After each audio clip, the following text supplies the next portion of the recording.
হিন্দুতেও খায়, খ্রিস্টানেও খায়, বিরোধীদেরও খায়, সমানে জন্মের খাওয়া খায়। তামসা রোজার ইফতার করবে হিন্দুরা, তামসা পেয়েছ নাকি?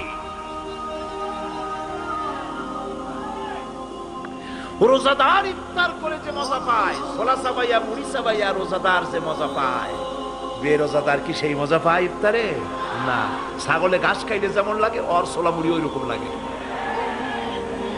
রোজা রাখে নাই, সুন্দর জামা পাঞ্জাবি কেতা দুরুস্ত করে, ফ্রান্সের সেন্ট স্প্রে করে, মোস্টর সাইজ করিয়া, তারপরে মাথায় টুপি কায়দা করিয়া এরপর দাঁড়ায় গেছে। যতই স্প্রে করা সেন্ট স্প্রে করুক আর যতই দামি পাঞ্জাবি গায়ে দিয়া দাঁড়াক, ওর মনের মধ্যে একটা সোর সোর ভাব থেকেই যায়।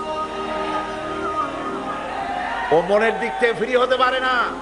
ওর মনের চিন্তা আমার মতো চোরের আসা উচিত হয় নাই। সুতরাং রোজা মানুষকে তাকওয়ার সৃষ্টি করে। সেই তাকওয়া আসে ইমানের ভিত্তিতে। ইমান হলেই তাকওয়া আসে, আর তাকওয়া মজবুত হলে ইমান মজবুত হয়ে যায়।